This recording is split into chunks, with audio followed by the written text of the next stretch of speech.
I see. Sarah Thomas, NFL official, Mississippian, is with me. Good morning, ma'am. How are you? Good morning, Paul. I'm great. You're going to get me choked up listening to that song again.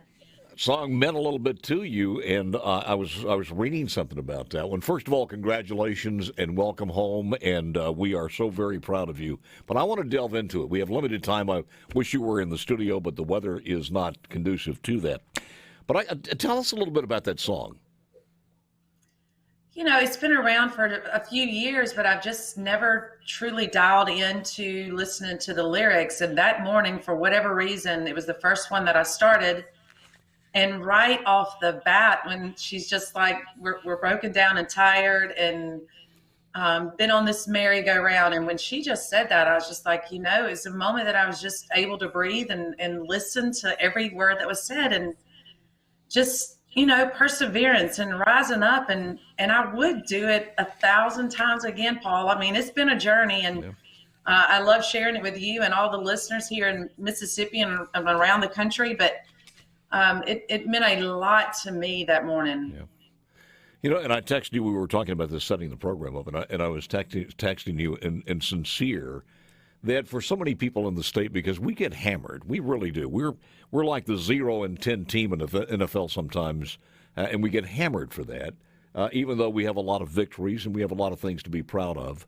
But anytime you have people achieve accomplishments that are number one in the country, like you've achieved, I don't want to put a heavy burden on you, but the influence and your achievements have helped a lot of people.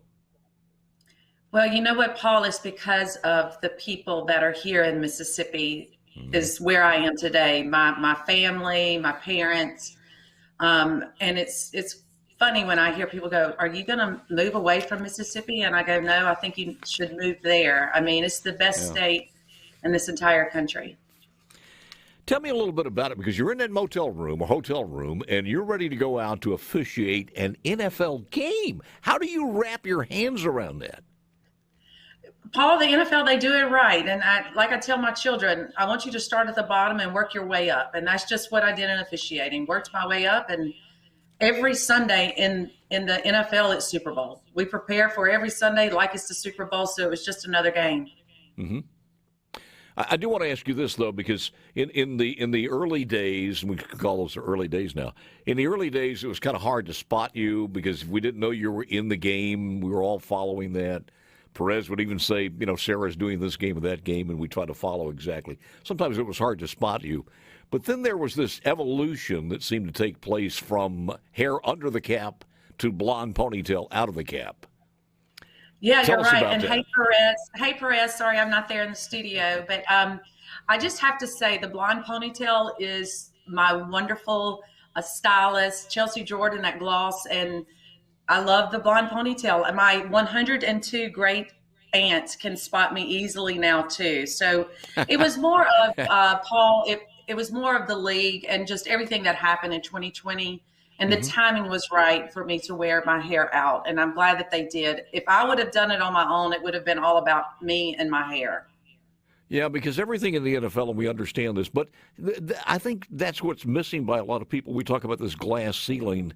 The glass ceiling is, we understand you broke that, but it's more than that. This is akin to me to Brett Favre's record or Cal Ripken's record. Because, the glass ceiling is broken, but you don't see a lot of flood of people coming in because what is necessary in here is meritocracy besides the glass ceiling. How many females are now in the NFL for officiating? There are a few that are in the developmental program. And Paul, I'm hoping that maybe in the next year or two, I think it's going to be a lot sooner than we think. I believe there will be another. And there are a lot of females. But again, I go back to, it's not the NFL's fault because they're not there. It's just there hasn't been enough women that are officiating at the lower levels to get the experience to be ready to go into the NFL. And I don't want them to come just to check a box. I want them to be ready. Right. Have you talked to some who say, look, man, I'd love to follow your steps? Oh, yeah, absolutely. I talk to all of them. I'm close with all of them. We share a lot of the same things, and we pick each other's brains. But yes, I'm there for them, and they're for me. After you tell them what you went through and the road you have to travel to get to where you are, do they say, well, thanks, we'll see you later? No, it's the right mindset. They have the right mindset, and I think going through all of this has kind of made their walk a little easier as far as a bunch of the boxes to be checked. But no, they're in it for the right reason. Sarah Thomas, how much different was doing the Super Bowl than just a regular game? Yeah, Paul, I'm telling you, I go back to that whole thing of it's just in the NFL, we prepare for it every Sunday like it's the Super Bowl. And if one team loses, it could determine playoff factors. I mean, we just have that mentality. It's the NFL. No matter what their record is, it's the NFL, and we work it every Sunday, just like the Super Bowl. Were there some calls there that made you more nervous than others? No. Not at all. I will tell you about the prep work for the Super Bowl.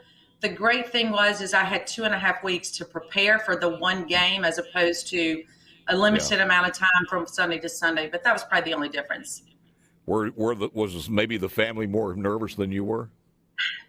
Maybe so. I do believe that. And they were more excited than I was. And a lot of my friends and family, they were like, Sarah, you're just so somber. And I said, because I've got a job to do. After it's over, we'll celebrate. Many people may not know this. Your aunt Jill Upton was the basketball coach who, I think she led the American women's team to Moscow, and I think they wound up winning a silver medal because you've kind of got basketball in your blood. And we were talking about it earlier. Did you ever think about officiating in the NBA? No, because I didn't do enough high school officiating. It was funny when I got into high school, Harold Cooper, he said, don't you really want to try officiating basketball? And I did. I tried it.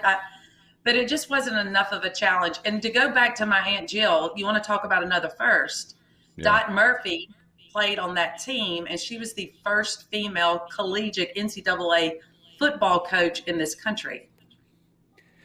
Did you get a chance to meet some of the players after the game? And I'm not sure how much. Well, I'm not sure how much they let They're you. They're just players, you know. Thank players you, Fred. come and go. Tom Brady is Tom Brady's old enough to be her dad. That's true. Boy, that says something there. Not quite, but sticks around a little bit longer. I'll give you that $100 later. Thanks for saying that. Thank you. No problem. So what's next?